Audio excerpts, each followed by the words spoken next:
আসসালামু আলাইকুম রহমতুল্লাহ বরকাত। আল্লাহ তালা আমাদের 6 জনের জামাতকে আমেরিকাতে কাজ করার জন্য 3 ভাগে নিয়ে আসছেন। আমি 13 তারিখে রওনা হয়েছি, 14 তারিখে পড়ছি নিউ ইয়র্কে। তারেক ভাই আর ডাক্তার শামীম বক্স চিটাঙ্গের ওনারা 2জন পড়ছে, 16 তারিখে রওনা হয়েছে, 17 তারিখে পড়ছে। ওয়াসেফ ভাই, রেজা আরিফ আর হাজিব মোসাদ্দেক সাহেব 3জন চলে আসছেন, 18 তারিখে রওনা হয়েছেন, 19 তারিখে পড়ছেন।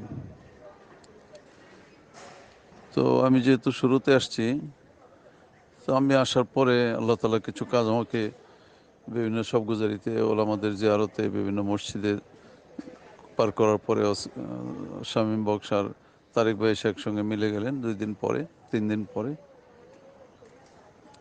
তারপরে আমরা 3 জনে মিলে এবার বিভিন্ন নিঃশ্বাসগাস্ত চলতে থাকলো। এরপরে ওনারা এসে জড়লেন, তো আমরা একসাথে হয়ে গেলাম 6 জন। একসাথে হওয়ার পরে আমাদের তো লম্বা সফর করে যেতে হয়েছে মশওয়ারার স্থানে। সারা আমেরিকার মশওয়ারা ছিল। তো মশওয়ারা তাদের বড় সুন্দর পরিবেশে আলহামদুলিল্লাহ মশওয়ারা হয়েছে, এবং সেই মশওয়ারাতে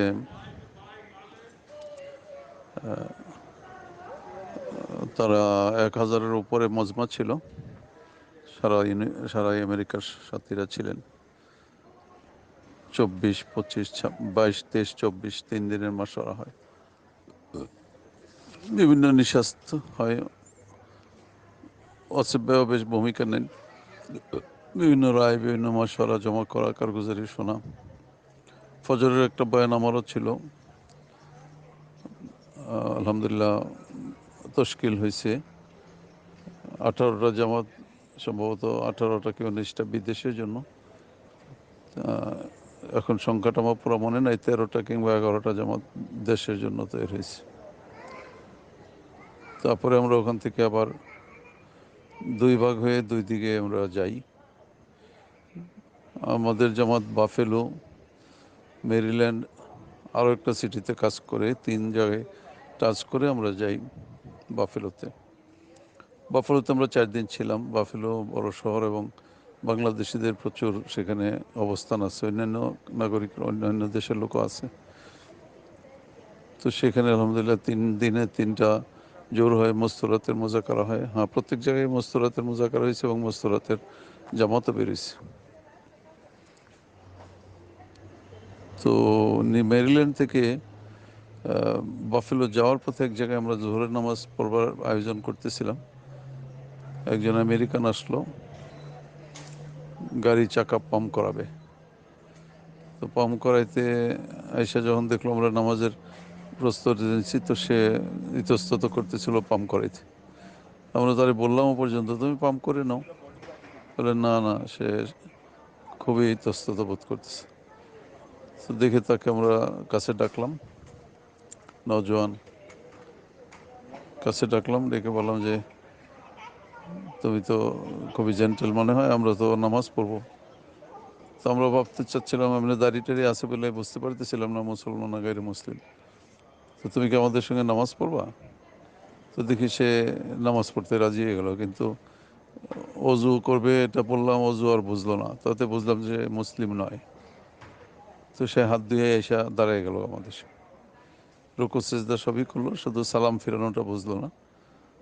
তারপরে সালাম ফিরানোর পরে সে আমাদের সঙ্গে কিছু কথা হইলো, দাওয়াত দেওয়া হইলো, সুন্দরভাবে কথা বলা হইলো তাকে। তখন সে বললো ঠিক আছে, আমি তো ইচ্ছুক, মুসলমান হওয়ার জন্য ইচ্ছা আছে, তো আমার ওয়াইফ আছে, তার সঙ্গে একটু পরামর্শ করে নিলে সেটা ভালো হবে। আমি বললাম, ঠিক আছে, এটা তুমি করো। তো সে ইচ্ছা ইচ্ছা করে গেছে, আলহামদুলিল্লাহ আমাদের সঙ্গে যোগাযোগ রাখবে, নাম্বারও নিয়ে গেছে। তারপর আমরা বাফেলোতে 3 দিন কাজ করার পরে আবার আমরা চলে আসলাম নিউ ইয়র্কে।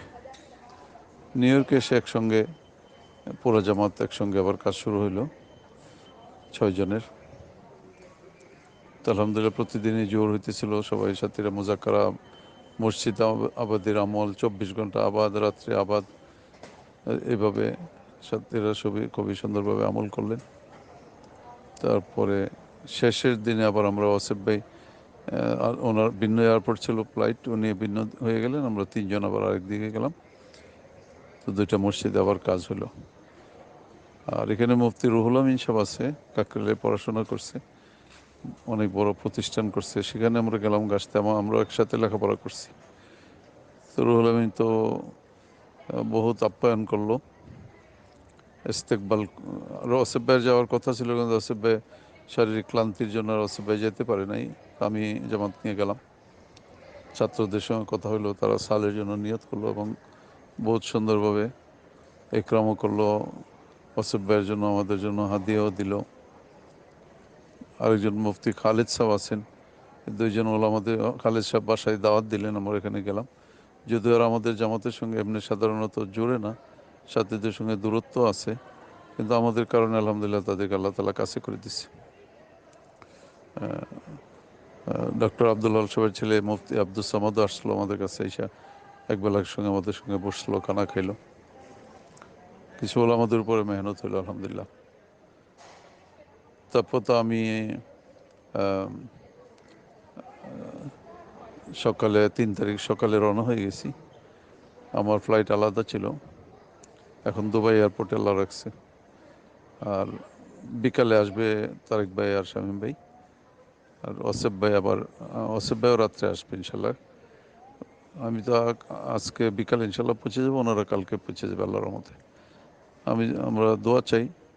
আর এই দেশে এমন তাকাজা আর এমন আসানি, অল্প সময় কথা বলেই মানুষ মুসলমান হতে তৈরি হয়ে যায়। তো অনেক বেশি সময় দেওয়া দরকার, অনেক সময়ের তাকাজা। আল্লাহ তালা আমাকেও আমাদেরকেও কবুল করে, আরও সাথীরা যেন আলাদা করে, সাথীরা আমেরিকার জন্য সফর করে। বহুতই সুন্দর দেশ এবং বহুতই তাকাজা। আসসালামু আলাইকুম রহমতুল্লাহ বরকাত। আসসালামু আলাইকুম রহমতুল্লাহ বরকাত।